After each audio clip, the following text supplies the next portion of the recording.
నమస్కారం. ఆధ్యాత్మిక సుధాసాగరం ధర్మ సందేహాలు కార్యక్రమానికి స్వాగతం. ధర్మో రక్షతి రక్షితః. ధర్మాన్ని రక్షిస్తే ఆ ధర్మం మనల్ని రక్షిస్తుంది. ధారయతి ధర్మః అని కూడా అంటూ ఉంటారు. ధర్మాచరణ వల్ల మనకు సద్గతి లభిస్తుంది అని కూడా మన పెద్దలు చెప్తూ ఉంటారు. అయితే పండుగలు, పర్వదినాలు, మంచి చెడులు, ఆపదలు, ఆనందాలు ఇలా ఎన్నో సందర్భాల్లో ఎన్నో రకాల ధర్మాలని ఆచరిస్తూ ఉంటాం. చాలా సందర్భాలలో చాలా రకాల సందేహాలు కూడా కలుగుతూ ఉంటాయి, సహజమే. మరి ప్రేక్షకులు వాళ్ళ సందేహ నివృత్తికై ఎంతో శ్రద్ధగా మన ఈ కార్యక్రమానికి ఉత్తరాల ద్వారా, ఈమెయిల్స్ ద్వారా రాసి పంపిస్తున్నారు. వాటన్నిటికీ శాస్త్రీయ సమాధానాలు అందించడానికి మన ముందున్నారు ఉపన్యాస శిరోమణి, వేద విభూషణ, జ్యోతిష బ్రహ్మ, ఆగమ వారధి, మీ అందరికీ సుపరిచితులైన డాక్టర్ కందాడే శ్రీరామానుజాచార్యులు గారు. వారితో మాట్లాడి మరిన్ని విషయాలు వారి మాటలు తెలుసుకుందాం. ఈనాటి కార్యక్రమాన్ని ప్రారంభిద్దాం. నమస్కారం అండి.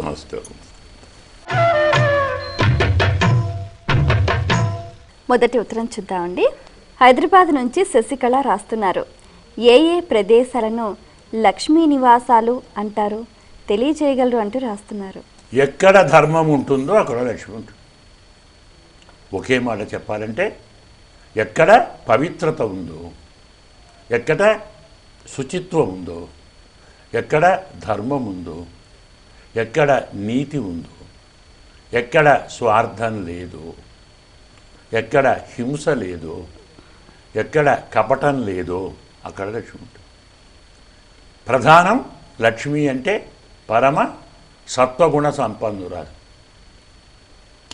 ఇంకో మాట గుర్తుంచుకోవాలి, లక్ష్మి అన్నదానికి అర్థం మనం ఇప్పుడు చాలా విపరీతార్థంలో వాడుతున్నాం. ఎక్కువ డబ్బున్నవాడు లక్ష్మీపతి అంటున్నాం, లక్ష్మి కలవాడు అంటున్నాం. కాదు, డబ్బుల మూటలు, రూపాయల రాసులు, రతనాల రాసులు లక్ష్మి కాదు. ఎందుకు కాదు? వాటి వల్ల ఏం కలుగుతున్నది? ధనం పెరిగిన కొద్దీ లోభిత్వం పెరుగుతున్నది, ఇంకా ఆశ పెరుగుతున్నది. నెలకు 1000 రూపాయల వాడు మోసం చేయడు, పక్కదారి వెతకడు. నా ప్రాప్తం ఇంతే, సవరించుకుంటాను అంటాడు. 1,00,000 రూపాయలు ఇచ్చినవాడు 1,00,000 ప్రయత్నం చేస్తే ఇంకో 1,00,000 వస్తుందేమో, ప్రయత్నం చేస్తే ఇంకో 1000 వస్తుంది వీడు అనుకోడు, వాడు అనుకుంటాడు. అంటే మనలో దుస్సంకల్పాన్ని పెంచేది, దుష్టభావనను పెంచేది, స్వార్థాన్ని పెంచేది, మోసాన్ని పెంచేది, ద్రోహాన్ని పెంచేది లక్ష్మి కాదు.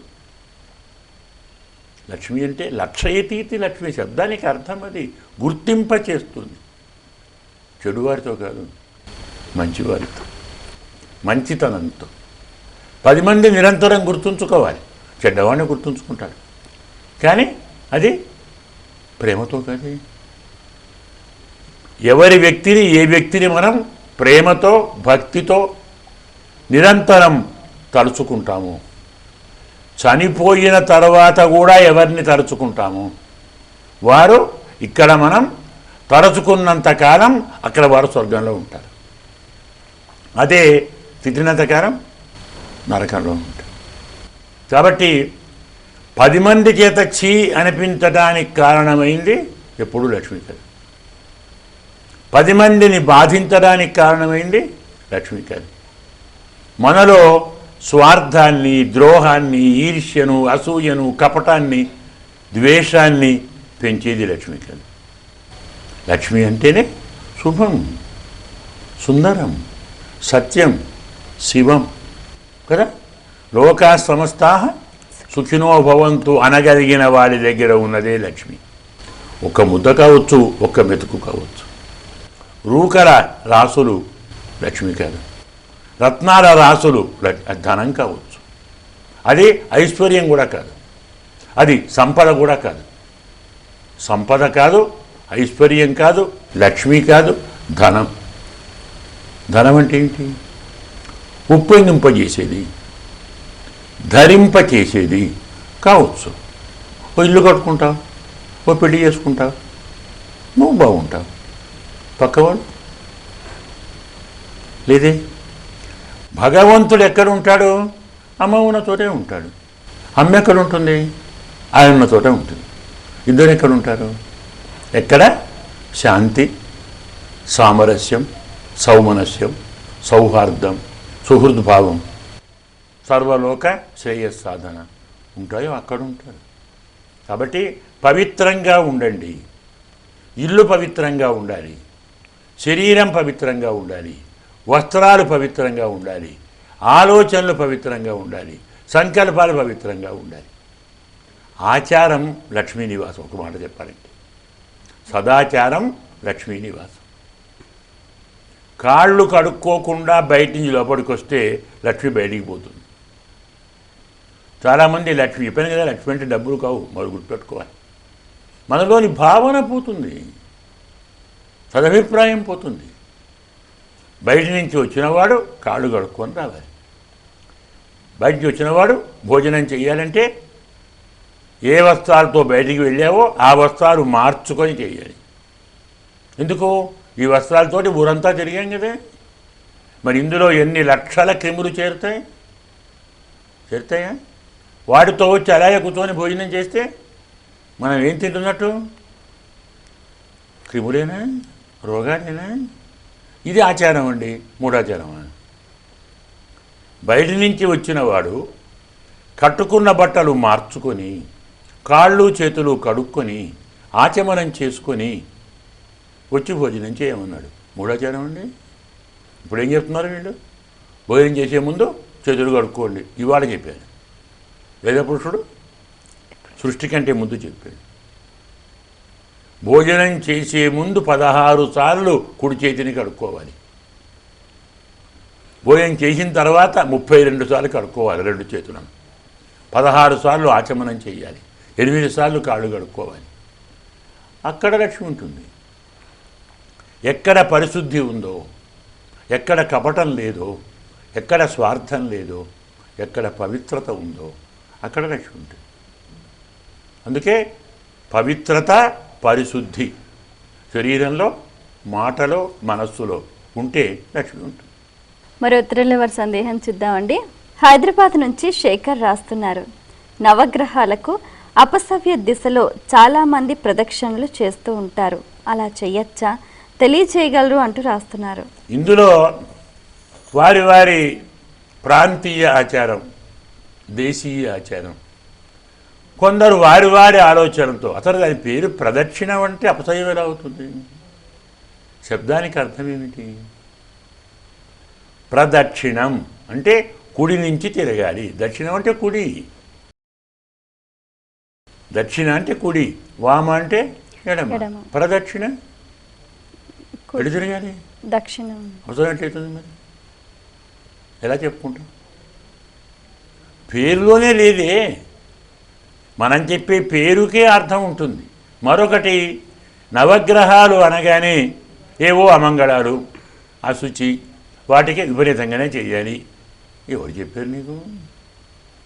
అయితే వాటిలోని కొన్ని శక్తుల ప్రభావం వల్ల మన మనస్సు కలుషితం కాకుండా ఉండటానికి మనం నవగ్రహాలను దర్శించి వస్తే రాగానే కాళ్ళు కడుక్కోవాలి, శిరస్సున నీళ్లు చల్లుకోవాలి, ఓపుకుంటే స్నానం చేయాలి, ఆచమనం చేయాలి.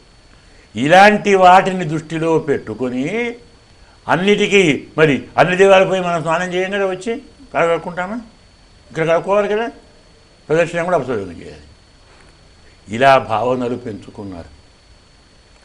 ప్రదక్షిణ అంటేనే సవ్యంగా చేసేది. సవ్యం అంటే ఎడమే, కుడి కాదు కదా. అంటే ఏమిటి? మనం కుడి నుంచి తిరిగినప్పుడు కుడి నుంచి ఎడమకు వస్తాం, దాన్ని సవ్యం అంటారు. కుడి నుంచి ఎడమకు రావాలి. అపసవ్యం అంటే ఎడమ నుంచి కుడికి రావాలి. ఇప్పుడు ఏమైంది? ఏది ప్రదక్షిణ? మనము చేస్తున్న పనిని కాస్త జాగ్రత్తగా పరిశీలించండి. చాలామంది ఇందులో కన్ఫ్యూజ్ అవుతారు. ఏది కుడి, ఏది ఎడమ, ఎక్కడి నుంచి ఎడిపోతున్నాం, అసలు తిరగటంలోని పరమోద్దేశం ఏమిటి? ఇవన్నీ తెలియాలి కదా.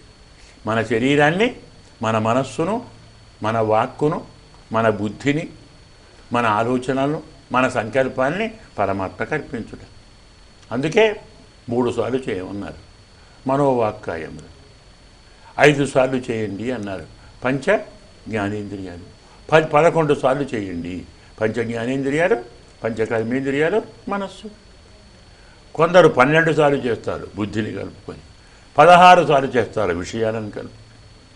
ఏమైనా ఈ ప్రపంచంలో మనకు వేటితో సంబంధం ఉందో, మనం వేటితో కలిసి ఉన్నామో, వేటి వల్ల బతుకుతున్నామో, వాటిలో ఎలాంటి చెడు వస్తే మన సమాజం చెడిపోతుందో అలాంటి చెడు రాకుండా, రానివ్వకుండా మంచినే కలిగించి మమ్ములను, మా చుట్టూ సమాజాన్ని మంచిగా ఉంచండని చెప్పటం, మనకున్నవన్నీ వారికి అర్పించటం, మేము నీ వాళ్ళమేని మరొక్కసారి ప్రతిజ్ఞ చేయటం ప్రదక్షిణంలోని పరమార్థం. అది అపసవ్యం చేస్తే ఏమవుతుంది? ఇవన్నీ అపసవ్యం కదా. అందువల్ల ప్రదక్షిణం అంటే సవ్యంగానే చేయాలి. కొన్ని పరిస్థితులలో పితృదేవతల కార్యక్రమాలు ఉన్నాయి. పితృదేవతల కార్యక్రమాల్లో కొన్ని అపసవ్యంగా చేయాలి, పరిసేచనాదులు కానీ మరొకటి కానీ. దానికి ఆ విధానంలో ఆ ప్రబల కారణం ఉంటుంది. అది ఇక్కడ అనుభవించదు. అయితే చేస్తే తప్ప అన్న ప్రశ్న విచారం మనకొద్దు. ఆ ప్రాంతం వాళ్ళు అలా వాళ్ళ పూర్వాచారం ఉంది, అలా మేము చేసుకుంటున్నామండి. చేసుకుంటున్న వాళ్ళని తప్పుపట్టడం దీని ఉద్దేశం కాదు. కానీ ప్రదక్షిణం అంటే అర్థం ఏమిటి, అందులోని ఆంతర్యం ఏమిటి, ఇవి తెలుసుకొని ఆరాధించండి, అన్ని శుభాలు పొందండి. మరో ఉత్తరంలో వారి సందేహం చూద్దామండి. కోదాడు నుంచి హైమ రాస్తున్నారు. బంగారం దొరికితే దానిని ఇంట్లోకి తెచ్చుకోరాదా, వివరించండి అంటూ రాస్తున్నారు. బంగారమే కాదు, మనది కాని ఏ వస్తువు దొరికినా మనం తెచ్చుకోకూడదు. ధర్మం అదే. ఈ రోజుల్లో ఏం చేస్తున్నాం? మనది కాందే దాచుకుంటున్నాం, మనది వదిలిపెడుతున్నాం. ధర్మం కాదది.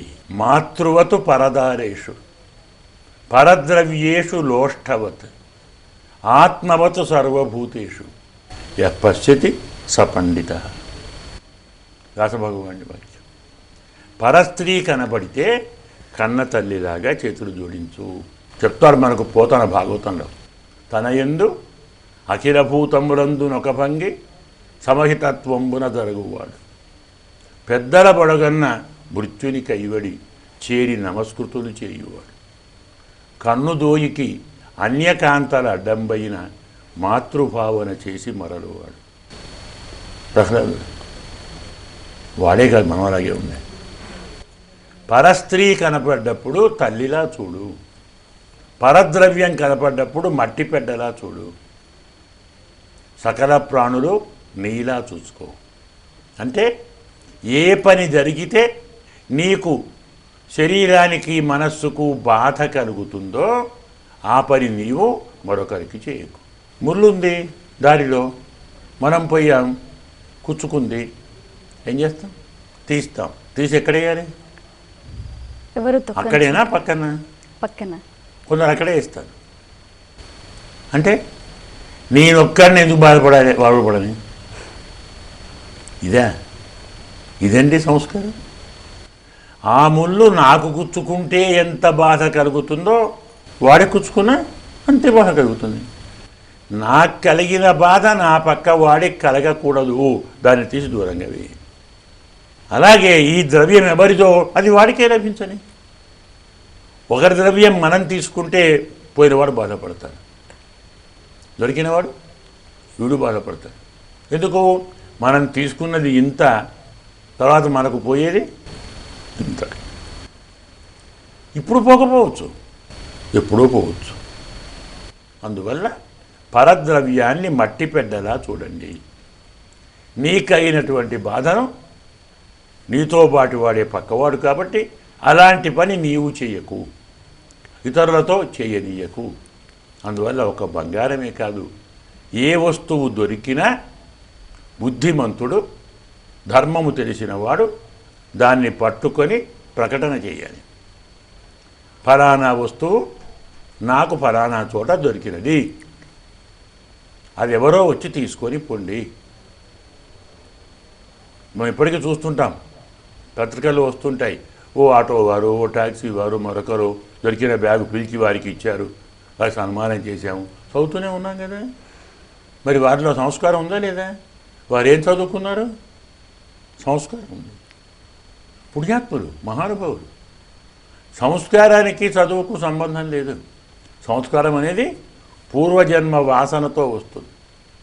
ఏమీ లేనివాడు ఉదాత్తంగా ఉండొచ్చు, అన్నీ ఉన్నవాడు పరమలోభి కావచ్చు. చదువుకున్న వాళ్ళందరూ ఉత్తములు అని చెప్పలేం కదా. అందువల్ల ఏ వస్తువు దొరికినా జేబులో వేసుకుందాం, దాచుకుందాం అనే ఆలోచనను వదులుకోండి. మనది కాని వస్తువు మనకొద్దు. ఏది మనదో దాన్నే మనం ఉంచుకుందాం. ఇంకా చేతనైతే ఔదార్యం ఉంటే మన వస్తువు కూడా పంచగలిగితే నలుగురికి పంచుదాం. నలుగురికి పంచగా మిగిలిన దాన్ని దాచుకో, దొరికిన దాన్ని దాచుకోకు. ఈ ఒక్క సూత్రం వర్తిస్తే అందరూ బాగుంటారు. మరో ఉత్తరం చూద్దామండి. కుమార్ హైదరాబాద్ నుంచి రాస్తున్నారు. మంగళవారం నాడు భూమిని తవ్వకూడదు అంటూ ఉంటారు, అందులోని ఆంతర్యం ఏమిటి తెలియచేయగలరు అంటూ రాస్తున్నారు. ఒక్క భూమినే కాదు, మంగళవారం నాడు ఏ శుభకార్యాలు చేయరు. మంగళవారం పెళ్లి చేస్తారా? పోని ఒడుగు, గృహప్రవేశం, అన్నప్రాసనం. న్యాయంగాని మంగళవారం కాదు, పక్కన ఆ ఉంటుంది, అనకూడదు కాబట్టి మంగళ అంటున్నా. ధర్మశాస్త్రం ఏమిటి? నా శ్లీలం కీర్తయేత్, అశుభాన్ని పలకకూడదు. అందుకే భర్త లేని వాళ్ళని ఏమంటాం? పూర్వ సువాసిని అంటాం. అంటే మాజీ ప్రెసిడెంట్ అన్నట్టు అన్నమాట కదా. పూర్వ అంటే మాజీ కదా. పూర్వ సువాసిని, ఇంతకుముందు ఆమె ముత్తైదువా. ఇప్పుడు ఏమిటో చెప్పకూడదు. అశుభాన్ని పలకకూడదు. పూర్వ సువాసిని అంట. అలాగే రాక్షసులు ఏమంటారు? పూర్వదేవతలు. రాక్షసులు అనకూడదు. మన నోట అశుభాన్ని, అశ్లీలాన్ని, అమంగళాన్ని వాడకూడదు. అందుకే అన్నీ మనం విపరీతార్థంలోనే వాడతాం. అందుకే మంగళవారం. అంతెందుకు, ఇంట్లో కుంకుమ ఏమంటా? నిండుకుంది. అదేమిటి మరి? న్యాయంగా నిండుకుంది, నిండుగా ఉంది. కుంకుమ నిండుగా ఉంది అంటే ఏమర్థం? నిండుగా చేయరా నాన్న అని. ఎందుకంటే పసుపు లేదు, కుంకుమ లేదు, డబ్బు లేదు అనకూడదు. అంతేకాదు, మనం కూడా నిజంగా లేకున్నా నాకేమీ లేదు అనొద్దు. 10 సార్లు లేదు లేదు అంటే ఉన్నవాడు కూడా లేనివాడే అవుతాడు. ఇప్పటి కాలంలో లేనివాడు ఉన్నదానితో తృప్తిపడి నాకున్నది చాలు అంటాడు. బాగా ఉన్నవాడు అబ్బే చాలా కష్టమవుతుందండి, ఇది కావటమే కష్టమండి. మనం చూస్తుంటాం చాలామందిని, కొత్త ఉద్యోగస్తులను. అంటే మనం విమర్శించడం కాదు నా ఉద్దేశం. మాట్లాడిస్తే టైట్గా ఉందండి అంటాడు. ఏమిటి, దేనికి టైటు? ఎవరు టైటు? ఏం టైటు? 2 లక్షల నెలకి ఏదో ఉంటుంది టైటు. మాకు 200 టైట్ లేదు. మా జీతం మొదలు 100 రూపాయలు 63లో. మాకు టైట్ లేదు. హాయిగా బతికాం, తృప్తిగా బతికాం, ఇప్పటికంటే మంచిగా తిన్నాం. టైట్ అనేది భావనలో ఉంది, వస్తువులో కాదు, డబ్బులో కాదు. ప్రతివాడికి ఏం అలవాటైంది? లగ్జరీ కావాలి. ఉద్యోగంలో చేరాలి, తెల్లారే టీవీ. అదేం టీవీ? ఏదో ఉంటుంది, పెద్దగా ఉంటుంది. ఇప్పటి టీవీలు కావు, ఇంత పెద్దగా ఉంటుంది. అది ఒక స్మార్ట్ టీవీ అట. అందులోనే ఫోను, అందులోనే ఏమిటో గోరగోర. అట్లే ఏసీ కావాలి, ఓ కారు కావాలి, ఇవన్నీ కావాలి. టైటే ఉంటుంది. ఎందుకు? వస్తువులతో ఇల్లు టైట్ అయింది కదా, ఇది కూడా టైట్ అవుతుంది.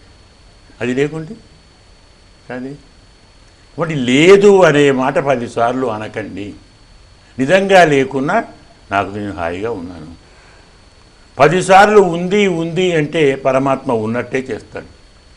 10 సార్లు లేదు లేదు అంటే ఆ స్థితి వస్తుంది. నిజంగా నీకు ఇబ్బంది ఉన్నా ఆ మాట అనకుండా వచ్చే నెల చూద్దాం అంటే చాలు కదా. పలానా వస్తువు కావాలి, వచ్చే నెల తీసుకుందాం. అర్థం చేసుకుంటాడు. ఈ నెల లేదు అని. లేదు అనొద్దు, బాధగా ఉంది అనొద్దు. ఎదుటివాడిని బాధ పెట్టే మాట అనొద్దు. మన సంప్రదాయాల్లో ఇంత సంస్కారం ఉంది. ఇది మరెక్కడ దొరకదు, మీకు ఏ దేశంలో దొరకదు, ఎక్కడా లేదు. భారతదేశంలోనే శుభం మాత్రమే పలకాలి, ఎదుటివానికి శుభమే కోరాలి, ఎదుటివాని క్షేమమే కోరాలి, ఎదుటివాని మంచే కోరాలి. ఇది మన సంస్కారం, మన సంప్రదాయం. అందుకే మంగళవారం అని పేరు ఎందుకంటున్నారు? అది అనకూడదు కాబట్టి. ఆ రోజు భూమి తవ్వటమే కాదు, ఏ శుభకార్యము చేయరు. కానీ ఇందులో ఒక రహస్యం ఉంది. ఏనాడు మనం శుభకార్యాలు చెయ్యమో ఆనాడు దైవారాధన బాగా చెయ్యాలి. పుష్యమాసం, భాద్రపద మాసం, ఆషాఢ మాసం ఏం చేస్తాం? ఆరాధన. అన్ని వ్రతాలే కదా. భాద్రపదం అన్ని వ్రతాలే, ఆషాఢం అన్ని వ్రతాలే, పుష్యం పుష్యలక్ష్మి అంటాం. అంటే మామూలుగా మన జీవితంలో కావలసిన కొన్ని ప్రత్యేక కార్యక్రమాలకు పనికిరాని నెలలో రోజులో ఉంటే వాటిని మన పని అప్పుడైనా మానుకొని ఆయన పని చెయ్యి. హాయిగా స్వామిని ఆరాధించు. మన మంగళవారం నాడు హనుమంతుని ఆరాధిస్తున్నాం కదా. సుందరకాండ పాలన వాళ్ళు మొదలు పెడతారు, రామకృతాభిషేకం ఆ రోజు చేస్తారు. ఏవి మనకు శుభము కాదనుకుంటామో దాన్ని శుభంకరం చెయ్యమని పరమాత్మను ప్రార్థిద్దాం. అలాంటి రోజుల్లో స్వామిని ఆరాధించండి, అభిషేకాలు చేయండి, పూజలు చేయండి, 10 మందికి దానం చేయండి. మీరు బాగుంటారు, వారు బాగుంటారు. చాలా సంతోషం అండి. మీ అమూల్యమైన సమయాన్ని కేటాయించి మా ప్రేక్షకుల ధర్మ సందేహాలకు శాస్త్రీయ సమాధానాలు అందించినందుకు ధన్యవాదాలు. వీక్షించారు కదండి, ఇది ఇవాల్టి మన ధర్మ సందేహాలు కార్యక్రమం. మీకు కూడా ఏవైనా ఆధ్యాత్మిక ధర్మ సందేహాలు కలిగితే మా ఈ కార్యక్రమానికి మీ సందేహాల్ని క్లుప్తంగా, సూటిగా, స్పష్టంగా పోస్ట్ కార్డ్పై లేదా ఈమెయిల్స్ ద్వారా రాసి పంపించండి. మా చిరునామా ధర్మ సందేహాలు, కేర్ ఆఫ్ భక్తి TV, road number 92, Jubilee hills, Hyderabad 5,96,000. మా ఈమెయిల్ ఐడి bhaktihyd@gmail.com. మరో కార్యక్రమంలో మళ్ళీ కలుసుకుందాం. అంతవరకు సెలవు. నమస్కారం.